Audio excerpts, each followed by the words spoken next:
Hare Krishna. We continue reading from Caitanya Caritamrita. We are on Adi-Lila, chapter 7.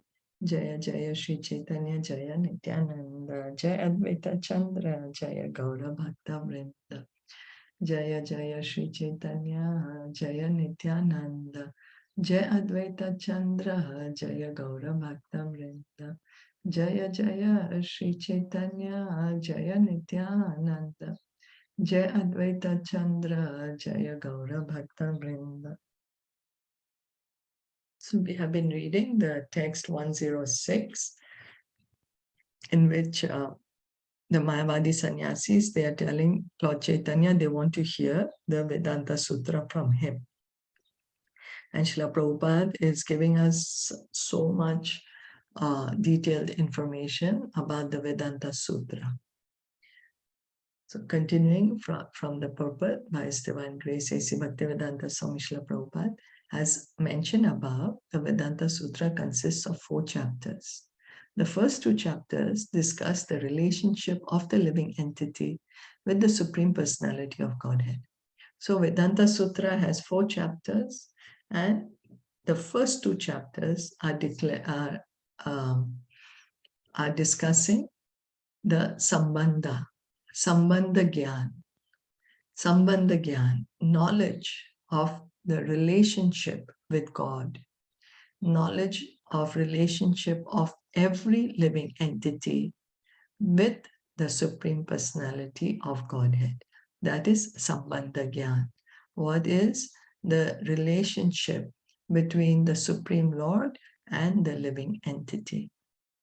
The third chapter describes how one can act in his relationship with the Supreme Personality of Godhead. This is called Abhideya Gyan.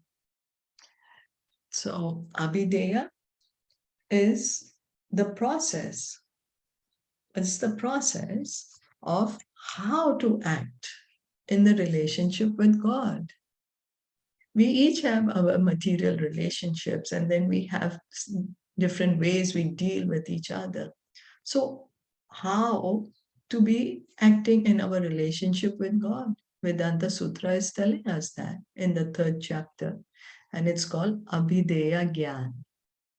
The relationship of the living entity with the Supreme Lord is described by Sri Chaitanya Mahaprabhu, Jivera Swarubhaya Krishnera Nityadas. The living entity is an eternal servant of Krishna, the Supreme God. Caitanya Caritamrita Adi-Lila, chapter 20, text 108. So what is the position of every living entity? Lord Chaitanya explains it from the beginning.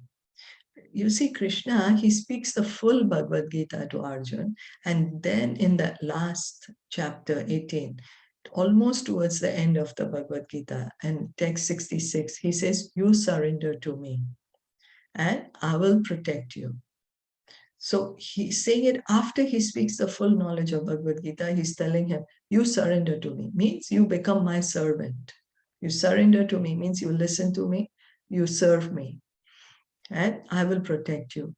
So this knowledge, Lord Chaitanya gives right at the beginning. At the very beginning, he gives that every living entity is a servant of Krishna. And then he shows us how we can act in this relationship, how we can proceed. Okay, once we understand this is the living entity's position, then what we have to do. So therefore, to act in that relationship, one must perform sadhana bhakti, or the prescribed duties of service to the Supreme Personality of Godhead. This is called Abhideya Gyan. So sadhana bhakti, devotional service in practice, devotional service following the rules and regulations under the directions of the spiritual master.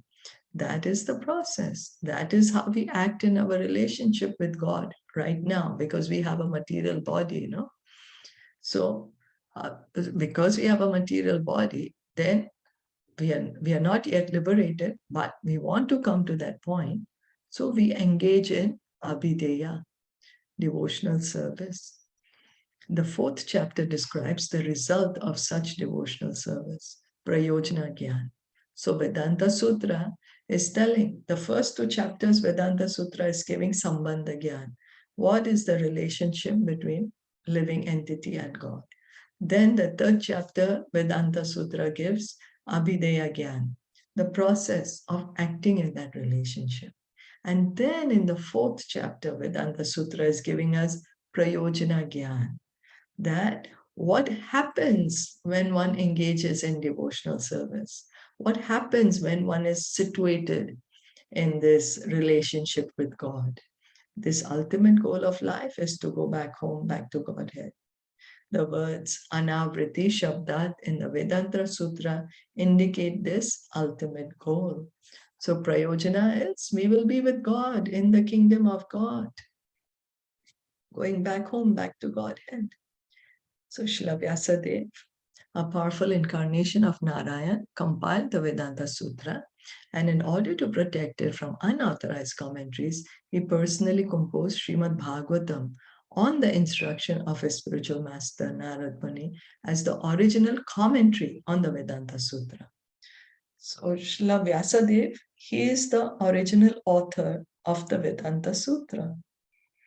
He first compiled the Vedas and then he wrote this Vedanta Sutra, like in summary, like he summarized the whole Vedas in the Vedanta Sutra. Then, just so that people don't misinterpret the meaning of the Vedanta Sutra, he wrote a commentary on the Vedanta Sutra.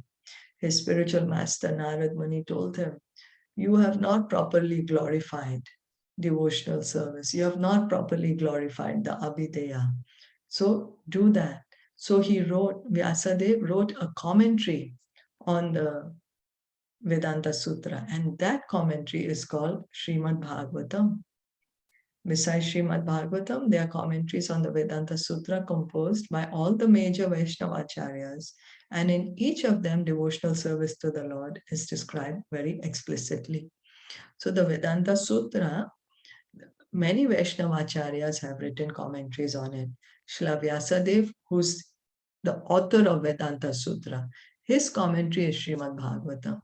Similarly, the other Vaishnavacharyas have also written commentaries on Vedanta Sutra, and they all are supporting what is mentioned in Vedanta Sutra and what is mentioned in Srimad Bhagavatam. Devotional service to the Lord. Devotional service to the Lord. Only those who follow Shankara's commentary have described the Vedanta Sutra in an impersonal way, without reference to Vishnu Bhakti or devotional service to the Lord Vishnu. So all the Vaishnavacharyas have written their commentaries on Vedanta Sutra based on devotional service, based on Srimad Bhagavatam, as the original author wanted it to be. It's only that Sripad Shankaracharya's commentary is not following this principle of devotional service. Generally, people very much appreciate this Sharirika Bhasya or impersonal description of the Vedanta Sutra. But all commentaries that are devoid of devotional service to Lord Vishnu must be considered to differ in purport from the original Vedanta Sutra.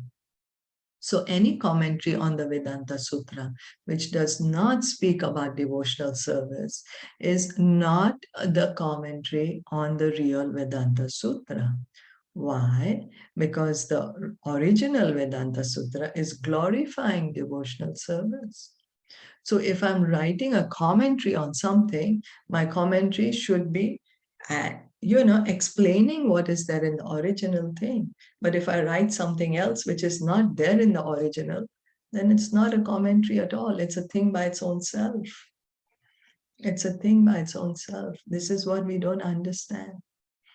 In other words, Lord Chaitanya definitely confirmed that the commentaries or bhashyas written by the Vaishnavacharyas on the basis of devotional service to Lord Vishnu and not the Sharirika Bhashya of Shankaracharya give the actual explanation of the Vedanta Sutra. So the Vaishnavacharyas have written commentaries. Sridhar Swami has written commentary, Baladev Vidyabhushan wrote his commentary called the Govinda Bhashya. So, and Lord Chaitanya is saying that all these Vaishnava commentaries are authorized. They are authorized. Why? Because they are conforming to the original Vedanta Sutra, which is glorifying devotional service. And all the Vaishnava Acharyas' commentaries on Vedanta Sutra also glorify devotional service. Yeah. So it's only the Sripad Shankaracharya's commentary which is not glorifying devotional service, which is going away from the original text of the Vedanta Sutra. So we can see that Sripad Shankaracharya's commentary is not a real explanation of the original Vedanta Sutra, because the original Vedanta Sutra is glorifying devotional service. Is that okay?